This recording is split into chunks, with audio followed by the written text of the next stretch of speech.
Guys, welcome back to YouTube channel Art Coding में। सो आज की इस वीडियो में हम सीखने वाले हैं कि सीएसएस में ओवरफ्लो क्या होते हैं, ओवरफ्लो प्रॉपर्टी कैसे यूज करते हैं। तो सबसे पहले इसके बारे में थोड़ा सा हम जान लेते हैं। यहाँ पे आप देख सकते हैं the overflow property specifies whether the clipped content or add the scroll bar when content of element is too big to fit in the specific area. मतलब आप समझो, जब कोई एरिया, कोई डिवीजन है आपके पास, अगर उसमें अंदर बहुत सारे कंटेंट आ रहे हैं तो कंटेंट क्या होंगे, वो जो कंटेंट होंगे कुछ बाहर आ जाएंगे। मतलब जब उसमें एडजस्ट नहीं हो पा रहे, बहुत सारा ज़्यादा कंटेंट आ रहा है, तो उसको फिक्स करने के लिए या तो उसमें हम स्क्रॉल बार देंगे ताकि स्क्रॉल के सारा कंटेंट को हम देख लें, और या तो उसको हम कट करेंगे। तो उसके लिए हम यूज़ करते हैं ओवरफ्लो। ठीक है। अभी ओवरफ्लो में देखिए चार टाइप्स का होता है, जैसे कि विजिबल होता है, हिडन होता है, स्क्रॉल होता है, ऑटो होता है। देखो, जो विजिबल होता है मतलब आपको विजिबल होगा, जो ओवरफ्लो हो रहा है वो आपको विजिबल होगा, क्या कंटेंट ओवरफ्लो हो रहा है। अभी आप समझो बस इतना है क्या, ये चार चीज़ें अभी मैं इंप्लीमेंट करूंगा तब आपको अच्छी तरीके से समझ में आएगा। तो आपको मैं ओवरव्यू दे रहा हूँ। विजिबल क्या है कि वो विजिबल होगा कि हमारा ओवरफ्लो कंटेंट कर रहा है। लिखा हुआ है कि the overflow is not clipped, मतलब ओवरफ्लो जो होगा वो क्लिप्ड नहीं हो, कट नहीं जाएगा, आपको दिखेगा वो। ठीक है। The content render outside of the element box, किसी भी एलिमेंट के बॉक्स के अगर बाहर कंटेंट आ रहा है तो वो आपको विजिबल होगा। नेक्स्ट आपका आता है हिडन। तो यही बात उसका देश उल्टा है कि जो कंटेंट आपका बाहर है उसको आप अगर हिडन रखोगे तो वो क्या होगा, हिडन हो जाएगा, आपको विजिबल नहीं होगा। ठीक। तो आप यहाँ पे देख लो कि overflow is clipped and rest of the content will be invisible, और जो भी कंटेंट रहेगा वो क्या होगा, इनविजिबल हो जाएगा। ठीक है। अभी नेक्स्ट आता है स्क्रॉल। स्क्रॉल का मतलब क्या है, जो आपके पास कंटेंट ज़्यादा है, यहाँ पे लिखा है overview is clipped and scroll bar is added see the rest of the content. देखो, जो हमारा कंटेंट होगा वो क्लिप्ड होगा, ओवरफ्लो क्या होगा, क्लिप्ड होगा। कंटेंट भी हमारा कटर रहेगा, मतलब उसको हिडन रहेगा, लेकिन जब आप स्क्रॉल पे क्लिक करोगे तो सारे कंटेंट को आप देख सकोगे इजीली। और ऑटो क्या होता है, similar to scroll but it add scroll bar only when necessary. ये क्या होता है ऑटो में कि ये सिमिलर होता है स्क्रॉल से, लेकिन it add scroll bar only when necessary, जब जरूरत पड़ती है स्क्रॉल बार की तभी स्क्रॉल बार आपको देता है। ठीक है। तो अभी आप समझे कि ओवरव्यू क्या है, ये ओवरफ्लो का। तो चलिए इसको विजुअल स्टूडियो कोड में इम्प्लीमेंट करते हैं और इसे करते हैं प्रैक्टिकल, तो हमें काफ़ी अच्छे समझ में आएगा। तो वैसे आप यहाँ पे देख सकते हैं, मैं अपने CSS वाले फोल्डर में आ चुका हूँ। मैं यहाँ पे क्या करता हूँ, एक फाइल क्रिएट करूँगा, फाइल का नाम मैं दूंगा overflow.html। ठीक है। और इसके बाद मैं करूँ शिफ्ट के साथ 1 प्रेस करूँगा, उसके बाद इंटर कर लूँगा ताकि स्ट्रक्चर आ जाए। उसके बाद देखो मैं यहाँ पे क्या करूँगा, सिंपल सा एक H1 टैग लूँगा। H1 टैग के अंदर हम एक कंटेंट लिख देते हैं, जैसे कि ओवरफ्लो मैं लिख देता हूँ, सिंपल सा OVERFLOW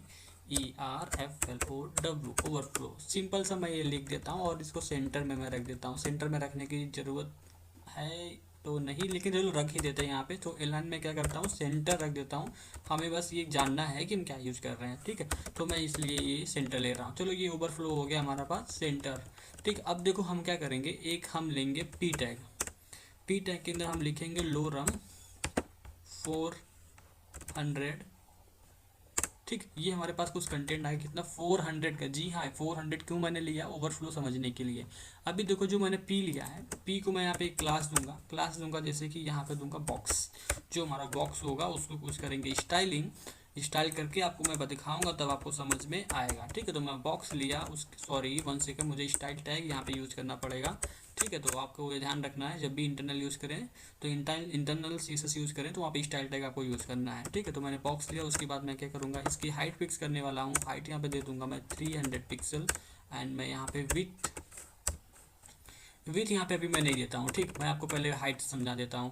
देखो, और इसके बाद यहाँ पे दूंगा मैं बॉर्डर, 1 सेकेंड, BORD, या बॉर्डर में यहाँ पे दूंगा 3 पिक्सल सॉलिड रेड यूज़ करने वाला हूँ। ठीक है। मैं कंट्रोल एस करता हूँ, इसको क्या करता हूँ, कॉपी पाथ करके आके अपने ब्राउजर में इसको करते हैं यहाँ पे रिफ्रेश। तो सॉरी, इसको करेंगे यहाँ पे पेस्ट, नॉट रिफ्रेश। तो इसके बाद क्या होगा, हमारा जो कंटेंट आप देख रहे हो कि कुछ इस तरीके से आ रहा है। ठीक है। हमारा क्या है, कंटेंट ये आ रहा है। अभी देखो, जब मैं इसमें कंटेंट और बढ़ाऊंगा, जब मैं कंटेंट इसे बढ़ाऊंगा या फिर अगर मैं इसके हाइट को चेंज करूंगा, जैसे कि हाइट में यूज़ करूंगा 100 पिक्सल, तो अभी क्या होगा, देखो कुछ इस तरीके से क्या है, हमारा जो कंटेंट है वो उसके अंदर एडजस्ट नहीं हो पा रहा। क्यों नहीं हो पा रहा है, क्योंकि हमारे पास कंटेंट बहुत ज़्यादा है ना। एडजस्ट होगा कहाँ पे, इतना छोटा छोटा खुद ही लिखा हुआ है। तो इसके लिए हम यूज़ करते हैं ओवरफ्लो। देखो, अब ओवरफ्लो कैसे यूज़ करना है, यहाँ पे सिंपल सा लिखना आपको, ओवरफ्लो हिडन। अब जब हिडन यूज़ करोगे तो क्या होगा, ये हमारा कंटेंट हो गया हिडन, यानी जो हमारा ओवरफ्लो था वो क्या हो गया, हिडन।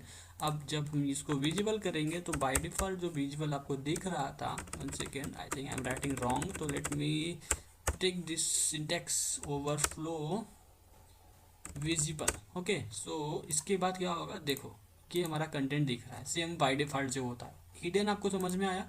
अगर यहाँ पे मैं लिखूंगा हिडन तो हमारा जो कंटेंट होगा क्या हो जाएगा, हिडन हो जाएगा, जो हमारा कंटेंट बाहर आ रहा है बॉर्डर के। अभी इसको कैसे मैनेज करना है वो देखो। अब हिडन आपको समझ में आ गया। अब इसकी जगह पे हम यूज़ करेंगे स्क्रॉल। देखो जो हमारा कंटेंट है ना, अब वो क्या हो जाएगा, स्क्रॉल में कन्वर्ट हो जाएगा कुछ इस तरीके से। आप देख सकते हो, अगर इसको मैं जूम करता हूँ थोड़ा सा आपको दिखाने के लिए, देखो ये क्या हुआ, जो हमारा कंटेंट है वो स्क्रॉल करके आप पूरे कंटेंट को आप देख सकते हो। ठीक है, क्यों देख सकते हो, क्योंकि हमारे पास कंटेंट ज़्यादा है और हमने यूज़ किया स्क्रॉल। अगर यहाँ पे हिडन यूज़ करेंगे तो हिडन ही रहेगा ना, दिखेगा नहीं, कोई स्क्रॉल करने का ऑप्शन नहीं आएगा। स्क्रॉल का मतलब यही है, तो आपको एक स्क्रॉल बार दे देगा, उसमें आप उसको स्क्रॉल करके सारे कंटेंट को देख सकते हो, रीड कर सकते हो। ये होता है कंट्रोल ओवरफ्लो स्क्रॉल। अब देखो हमारे पास एक नेक्स्ट प्रॉपर्टी आती है, जैसे कि आता है ओवरफ्लो ऑटो। तो ओवरफ्लो ऑटो देखो क्या है, ओवरफ्लो यहाँ पे ऑटो।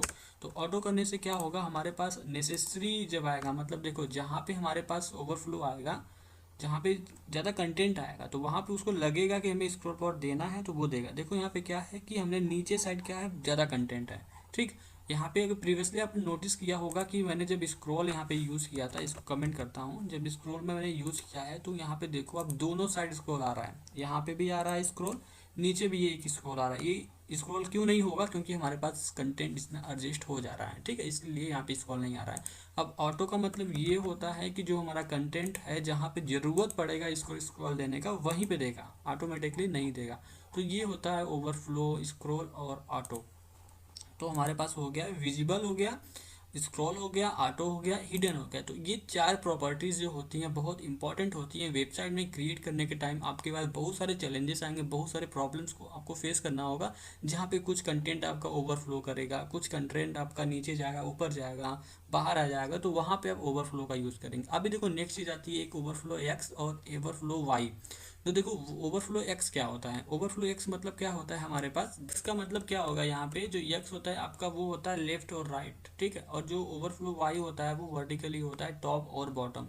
ठीक है, तो टॉप और बॉटम पे आपका ज़्यादा स्क्रॉल आएगा, जब का आपका कंटेंट ओवर होगा तो वहाँ पे आप ओवरफ्लो एक्स यूज़ करोगे, सॉरी वहाँ पे वाई यूज़ करोगे, और जहाँ पे लेफ्ट और राइट की बात आएगी वहाँ पे आप यूज़ करोगे ओवरफ्लो एक्स। ठीक है, तो ये चीज़ें होती हैं ओवरफ्लो में। ओवरफ्लो को आई होप आपको समझ में आया होगा सारी चीज़ें, ओवरफ्लो, हिडन, विजिबल, ऑटो, ये सब क्या होते हैं, स्क्रॉल क्या होते हैं। तो ये सब चीज़ें आपको समझ में आ गई होंगी, क्योंकि इसका इंपॉर्टेंट है। इंपॉर्टेंट ये है कि हर वेबसाइट में ये इंप्लीमेंट करते हैं, बहुत सारे प्रॉब्लम्स को फेस करना पड़ता है ओवरफ्लो से लेकर। ठीक है, तो इसको आप ध्यान में रखना और ये चीज़ अच्छी तरीके से इंप्लीमेंट करें। जैसे मैंने किया, इतना भी आप जान गए तो कैसे यूज करना है, इतना काफ़ी है। ठीक है, तो गाइस आज की वीडियो में बस इतना है। कि वीडियो अच्छी लगे चैनल को लाइक कर देना, सब्सक्राइब करना, साथ ही बेल आइकन को प्रेस कर लेना। मिलते हैं अगले वीडियो में, थैंक यू।